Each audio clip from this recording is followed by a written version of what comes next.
mes grands-parents étaient de la dernière génération monolingue.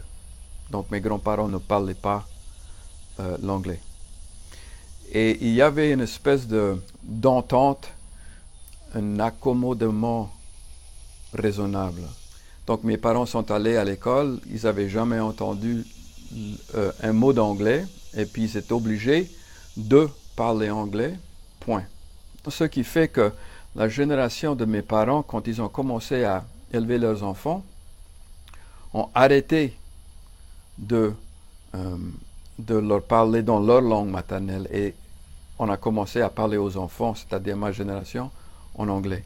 Ça fait qu'à la maison, on parlait l'anglais avec mes parents.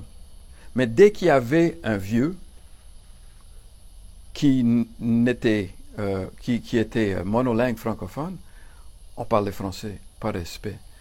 Et moi, j'étais toujours fasciné par ces gens-là parce qu'il me semblait qu'ils avaient tellement plus de plaisir. La génération de mes grands-parents, c'était vraiment pour moi une espèce de génération mythique. Il y avait une joie de vivre qui était vraiment incroyable.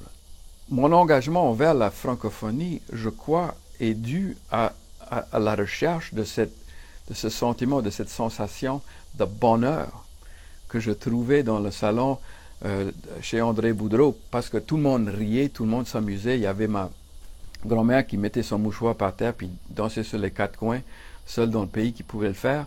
Donc, il y avait cette espèce d'exubérance et une façon de passer à travers la vie qui était totalement ailleurs que cette notion très sérieuse de la réussite américaine et puis travailler, puis tout ça qui était vraiment l'héritage, je pense, de mon expérience, allons dire, américaine.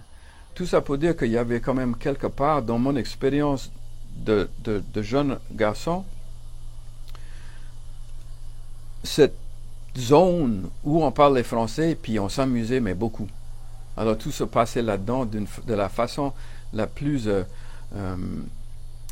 joyeuse. Et j'essaie à ma façon de retrouver cette expérience.